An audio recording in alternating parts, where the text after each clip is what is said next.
નળ અને ટાંકી માટે આવો પ્રશ્ન આપેલો કે એક નળથી ટાંકી ભરાતા 6 કલાક લાગે, બીજી અડધી ટાંકી ભરવા બાદ તેવા જ વધારાના 3 નળ ખોલવામાં આવે છે, તો ટાંકી પૂરેપૂરી ભરાતા કેટલો સમય લાગે છે? આવો પ્રશ્ન આપેલો કે 6 પાઇપ એક ટાંકીને 1 કલાક અને 20 મિનિટમાં ભરી શકે છે, તો તે જ પ્રકારની 5 પાઇપનો ઉપયોગ કરીએ તો ટાંકી ભરાતા કેટલો સમય લાગે છે?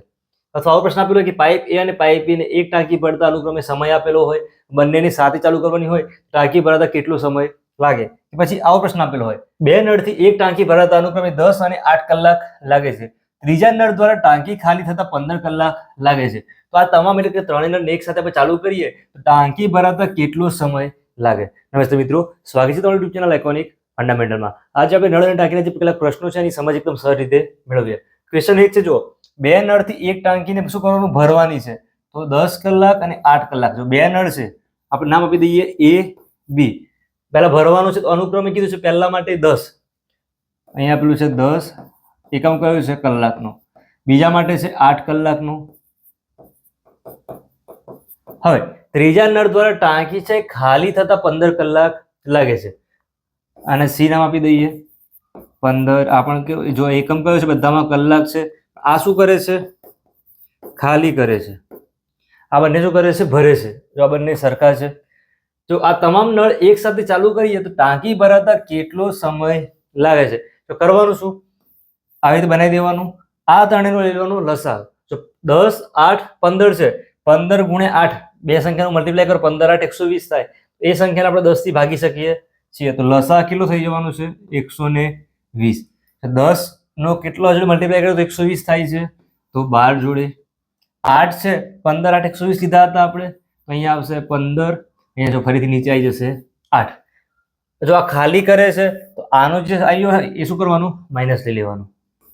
15 અહીંયા 2, 17, 17 પ્લસ 27, 27 માંથી આ જે 8 માઇનસ કરીએ કેટલા વધે છે?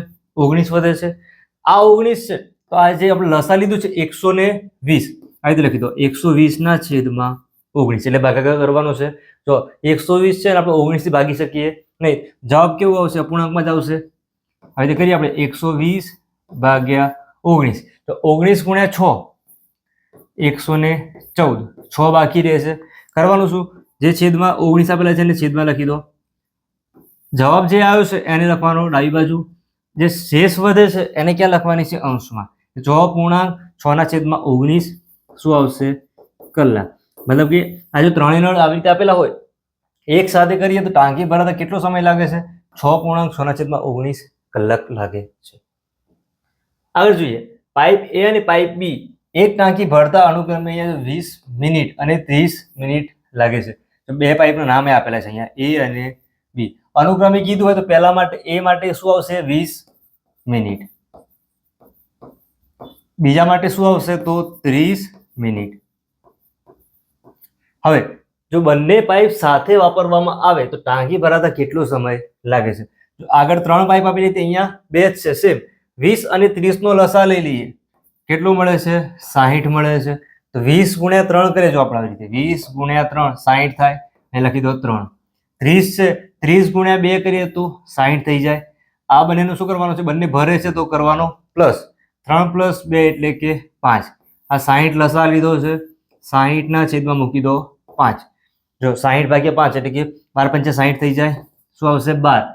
બંનેમાં એકમ જો મિનિટ છે, શું આવશે? મિનિટ. કે આજે બંને નળ આપણે એક સાથે ચાલુ કરીએ તો 12 મિનિટની અંદર જે ટાંકી છે ભરી શકાય. જો અહીંયા લસા લીધું છે, નંબર જો આપણે ડાયરેક્ટ લખ્યું છે, તો લસા ગુસાના પણ વિડીયો, લસા ગુસામાં તમને તકલીફ હોય તો એના માટે પણ અલગથી વિડીયો મૂકેલા છે, પ્લેલિસ્ટમાં જઈને તમે પણ જોઈ શકો છો. આગળ બીજો દાખલો જોઈએ. 6 પાઇપ છે એક ટાંકીને 1 કલાક અને 20 મિનિટમાં ભરી શકે છે. જો તે જ પ્રકારની માત્ર 5 પાઇપનો ઉપયોગ કરવામાં આવે તો ટાંકીને ભરવામાં કેટલો સમય લાગે? તો આ દાખલો આપણે બે રીતે જોઈએ. પહેલા 6 પાઇપ આપેલી છે અને એક ટાંકીને ભરતા કેટલો સમય લાગે છે? 1 કલાક અને 20 મિનિટ. આને આપણે બધાને મિનિટમાં કન્વર્ટ કરી દઈએ, તો 1 કલાકમાં કેટલી મિનિટ હોય? 60 મિનિટ હોય. 60 પ્લસ કરી દઈએ 20, ટોટલ કેટલી થઈ જાય? 80 મિનિટ. આ શેના માટે છે? 6 પાઇપ માટે. જો 6 પાઇપ માટે 80 મિનિટ આવી રીતે લખાય, 6 પાઇપ તો કેટલી મિનિટ છે? 80 મિનિટ. કેટલી પાઇપ લેવાની છે આપણે? 5 પાઇપ લેવાની છે. 5 પાઇપ માટે કેટલા? ખ્યાલ આવ્યો છે? જો આ બંનેનો કરી દેવાનો ગુણાકાર 6 અને 80. આ કયું સૂત્ર આવશે? M1D1 વાળું. M1D1 બરાબર M2D2 આવે છે. તો 6 ગુણ્યા 80 કરી દો, છેદમાં શું આવશે? એટલે ભાગાકાર 5 જોડે. તો અહીંયા 5 થી ભાગ ચાલે જ છે. જો 16 પંચા 80 થાય, એ લખી દો 16. 16 ગુણ્યા 6 એટલે કે 96 મિનિટ. મિનિટમાં લખવું હોય તો 96 મિનિટ. આવી રીતે લખવું હોય 1 કલાક અને 20 મિનિટ આપણે કેવી રીતે?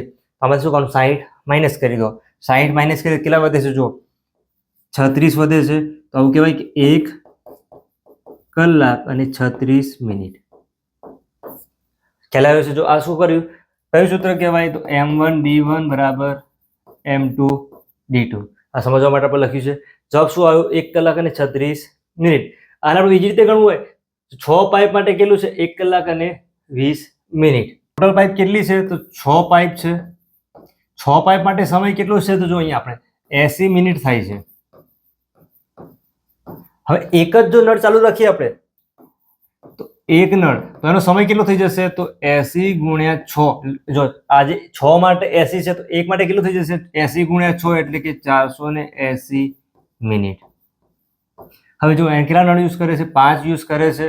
તો જો 480 ભાગ્યા કરી દેવાના 5. આવી રીતે ભાગ ચલાવીએ આપણે તો પણ જવાબ કેટલો આવશે? એનો 96 મિનિટ જવાબ આવશે. બંને મેથડ છે, એમાં જવાબ કેવો આવે છે? સેમ આવે છે. આગળ જોઈએ. એક નળથી ટાંકી ભરાતા કેટલો સમય લાગે છે? 6 કલાક લાગે છે. અડધી ટાંકી ભરાયા બાદ તેવા જ વધારાના 3 નળ, વધારાના કીધા છે એટલે કે એ ચાલુ છે, બીજા 3 એડ કર્યા છે, તો ટાંકી પૂરી ભરાતા કેટલો સમય લાગશે? એક નળ છે એનાથી કેટલો સમય લાગે છે? અને 6 કલાક. અડધી ટાંકી ભરી છે. કેટલી ભરી છે? અડધી. મતલબ કે એને 3 કલાક તો વાપરે છે. આખી ટાંકી ભરવા માટે 6 કલાક લાગે છે. અડધી ટાંકી માટે એને 3 કલાક તો નળ ચાલુ રાખ્યું છે. પછી અને તેના જેવા જ વધારાના જે નળ હતું એના જેવા જ વધારાના 3 નળ ખોલ્યા છે. મતલબ કે જો એક નળ હતું, બીજા 3 એડ કર્યા છે, તો ટોટલ કેટલા નળ થઈ જવાના? એના 4 નળ થવાના. તો એકમાં અડધો ભાગ ભરવો હોય તો એક જ નળથી બીજો 3 કલાકનો સમય લાગત. એ નળ કેટલા કર્યા છે? 4 કર્યા છે. તો કરવાનું શું? 3 કલાકમાં 3/4 કલાક થઈ જાય. ખ્યાલ આવ્યો છે? આજે 3/4 કલાક છે, આપણે શું કરીએ? મિનિટમાં કન્વર્ટ કરીએ. 3/4 ગુણ્યા થઈ જાય 60. જો 15 ગુણ્યા 4 60 થાય. અહીંયા મુકાય 15. 15 ગુણ્યા 3 એટલે કે 45 મિનિટ. જો વધારાની ટાંકી અડધી બાકી છે, ભરતા કેટલો સમય લાગશે? એને 45 મિનિટ. અને આખી પૂરી ટાંકી ભરતા કેટલો સમય લાગે છે એવું પૂછ્યું છે. તો પહેલા 3 કલાક લાગ્યા હતા. 3 કલાક અને 45 મિનિટ. આ શું થઈ ગયા? એનો જવાબ. ખ્યાલ આવ્યો? જો 1 + 3 4 નળ થયા ટોટલ. અડધો ભાગ બાકી છે, એ ભરતા કેટલો સમય લાગે છે? એનો 3 કલાક. એ શું કર્યું? 3 કલાકના ભાગ્યા કરવો પડશે 4. બધાનું કામ એકદમ સરખું છે. 3/4 ગુણાકાર કર્યો 60 જોડે. કેમ? કલાકની શું કર્યું? મિનિટમાં કન્વર્ટ કરી છે. જવાબ મળ્યો છે એનો 45 મિનિટ. ટોટલ ટાઈમ કેટલો લાગશે? 3 કલાક અને 45 મિનિટ. આવી જ રીતે તમે એકદમ સરળ રીતે ગણિત શીખવું હોય, રીતિ શીખવું હોય અથવા નવોદયની તૈયારી કરવી હોય તો ચેનલ યુટ્યુબ ઉપર સબસ્ક્રાઇબ કરજો. વિડીયો પસંદ આવ્યો હોય લાઈક મિત્રો સાથે શેર કરજો.